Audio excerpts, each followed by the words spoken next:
Morning बच्चों, आज हम करेंगे क्लास 10 की एक्सरसाइज 4.3 का question number 1। Find the nature of the roots of the following quadratic equations. आपको इधर क्वाड्रेटिक इक्वेशन दे रखी है, आपने इसके रियल रूट एग्जिस्ट अगर हुए तो आपने नेक्स्ट फाइंड करना है। तो बेटा इसको समझने के लिए पहले हमें पता होना चाहिए कि रियल रूट किस सिचुएशन में एग्जिस्ट होंगे। और देखो, अगर बेटा डी की वैल्यू 0 से ज़्यादा आ गई तो भी रियल रूट एग्जिस्ट होंगे, पर वो जो रियल रूट निकलेंगे वो दो अलग अलग रियल रूट निकलेंगे।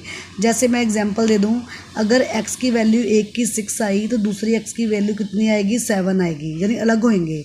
अगर बेटा d की वैल्यू भी 0 के इक्वल हो गई तो दो रियल रूट इक्वल एग्जिस्ट होंगे। एग्जाम्पल जैसे मैं कह दूँ x बाई चांस निकल गया 5 है, और फिर x की दूसरी वैल्यू निकलेगी वो भी 5 निकलेगी।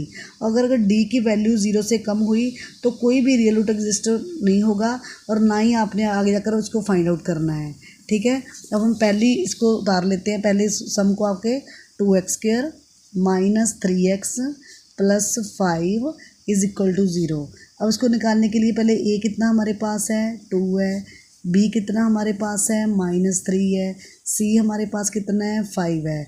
तो फॉर्मूला d का क्या होता है, d is equal to b² minus 4ac formula होता है।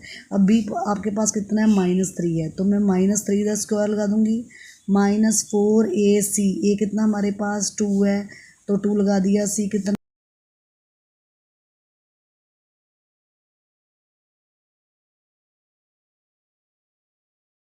2 दा 8 5 का कितना होता है, 40 हो गए।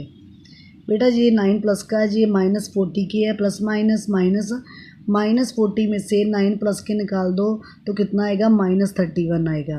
अब देखो -31 है, ये तो 0 से छोटा हो गया, यानी डी की वैल्यू 0 से कम हो गई। इसका मतलब क्या है, नो रियल रूट एग्जिस्ट। तो क्या लिख देना है, नो रियल रूट एग्जिस्ट। तो आगे भी आपने फाइंड नहीं करना। ठीक है, यही आपका आंसर है।